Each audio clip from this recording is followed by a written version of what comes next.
Bom dia.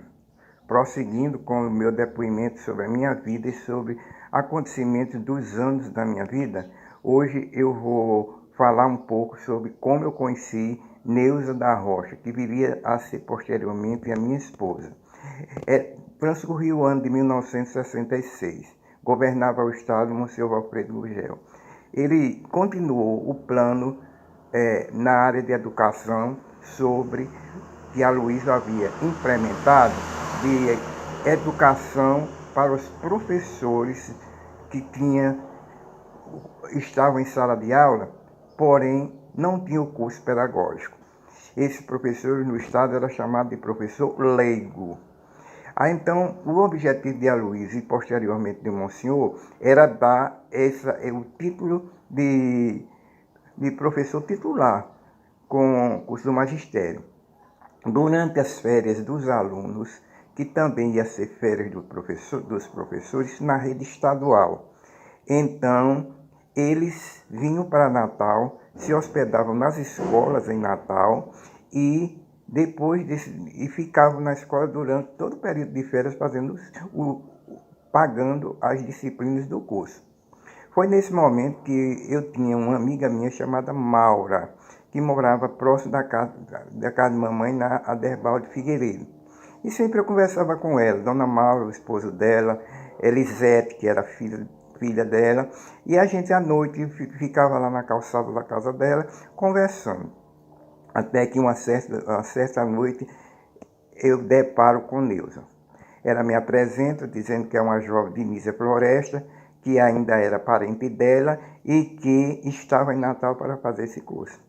A gente começou a conversar e toda noite eu ia sempre quase toda noite eu ia na casa de Dona Maura e ficamos conversando, eu, ela e Dona Maura e Elisete, etc. E o tempo passou, né? O tempo foi passando, o mês foi acabando, o período foi se extinguindo e a essas alturas a gente já estava conversando outras conversas, né? Até que terminou o curso, na primeira etapa desse curso. Ela então voltou para casa, em Nísia Floresta, e lá permaneceu.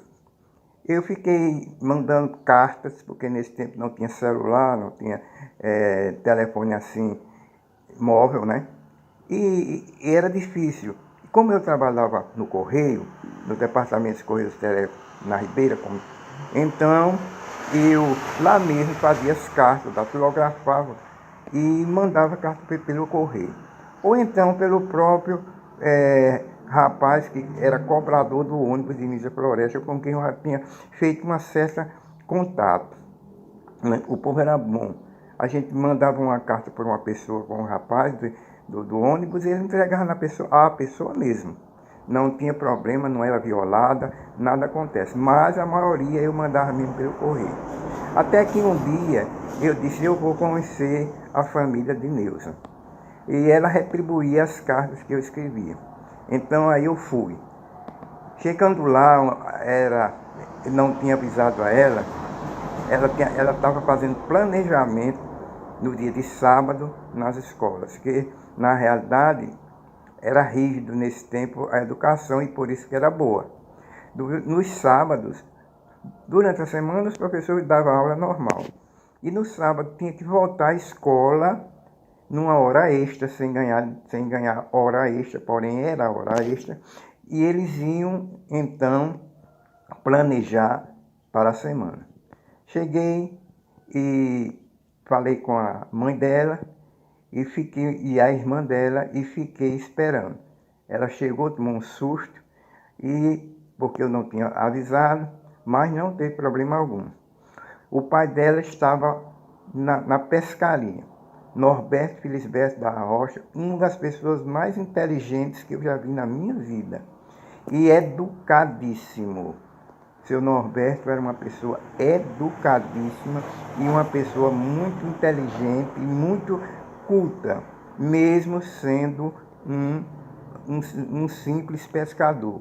Mas aqui eu não estou fazendo discriminação, estou mostrando que a sociedade vê de um jeito e às vezes é completamente diferente do que a sociedade pensa. E eu esperei seu Norberto. A essas alturas ela já tinha chegado, a mãe dela já tinha feito café, eu tinha tomado um café. Ele chegou. E chegou a minha vinha com uma rede nas costas, uma rede de peixe e com corvos. Corvos é um objeto que o pescador tem para pescar camarão. E a rede é para pescar o peixe comum. Lá vinha seu Norberto e me recebeu, mesmo sem me conhecer, sem saber nem que eu ia, ele me recebeu com muita educação e com muito gentileza. Aliás, todas as pessoas de casa. Então, depois que eu falei que o meu objetivo lá, e como na época os transportes de volta eram difíceis, geralmente à tarde, eu fui depois de meio-dia, aí à tarde geralmente não tinha transporte de volta. Eu me preocupei logo de como dormir, porque no primeiro dia logo, porque na realidade não tinha hotel na cidade. Quando eu perguntei a ele como é que se tinha uma hospedaria, um lugar onde eu permanecesse à noite, nós conversamos, ele me recebeu bem e nós desenvolvemos uma boa palestra. Então ele disse, na minha casa, quem chega não dorme na rua.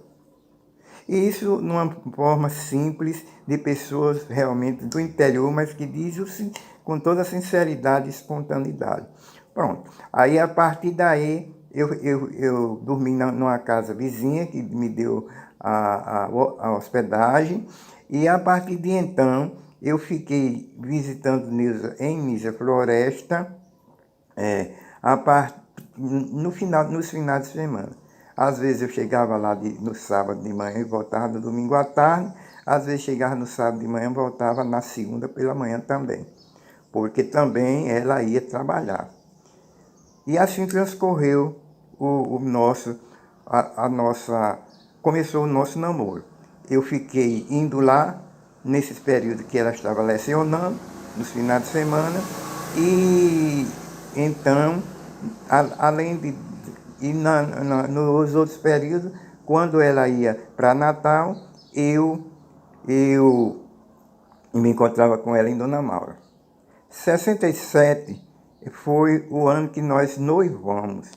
Houve um noivado na casa dele, houve um almoço, com camarão, com peixe, essas coisas mesmo de quem mora próximo de uma lagoa, porque lá tem a lagoa de Papari e a casa era bem próximo desta lagoa. Isso foi em 67, então aconteceu o noivado. Transcorreu-se o tempo e a essas alturas eu já estava muito entrosado na cidade.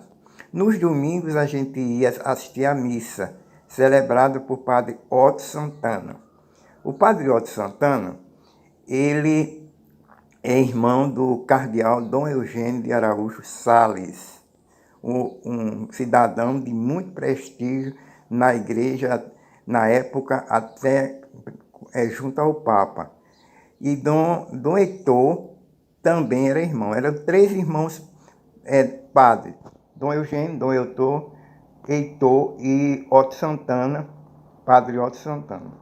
Que por sinal foi quem nos casou.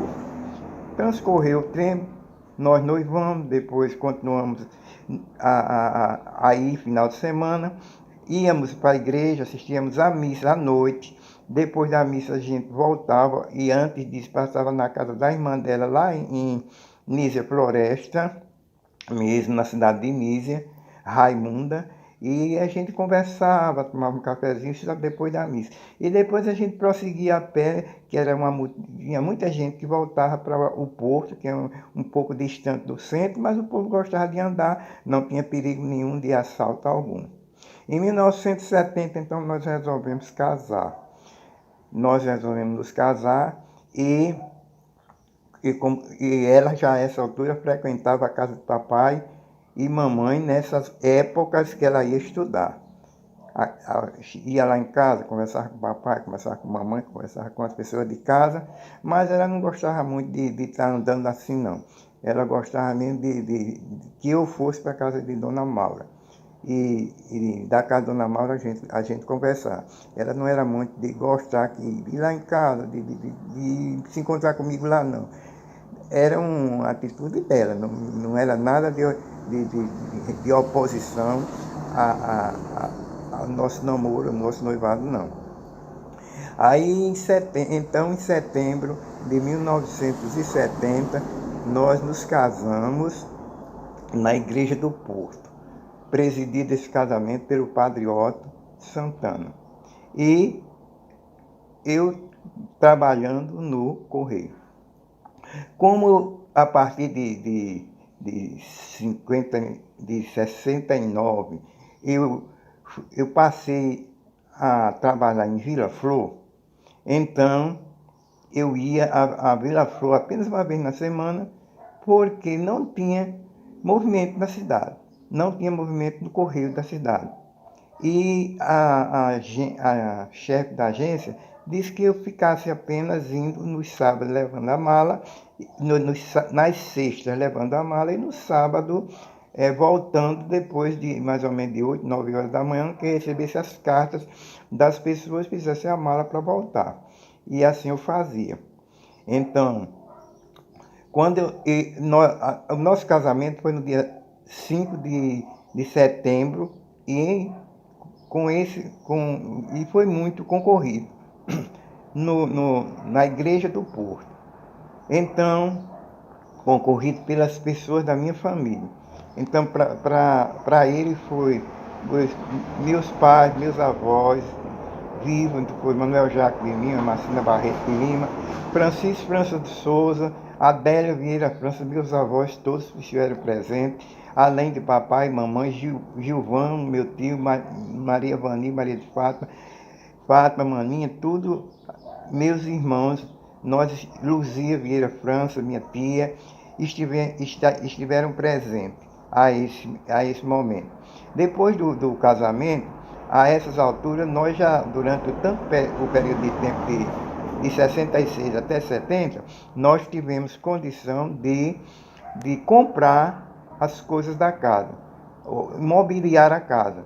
Quer dizer, quando eu marquei o casamento, a casa já estava alugada há uns 2 anos e nessa casa já estava todos os móveis que eu havia comprado. Então a casa já estava mobiliada e só faltava mesmo ir para dentro dela. Quando terminou o casamento, eu dei uma recepção, o almoço, na nossa própria casa, em Nísia Floresta, em frente à casa de morada de seu Nordeste, Dona Maria de Mercedes, que era sua esposa. E nós demos o almoço às pessoas que vieram da minha família e também às pessoas dela, que eram as irmãs com os maridos. Violeta com Manuel, Raimunda com José e Salete. Então, Elisa, estávamos todos presentes, foi muito prestigiado o casamento. Como eu analisei analisei junto com ela que não era bom, eu não gostava de ir para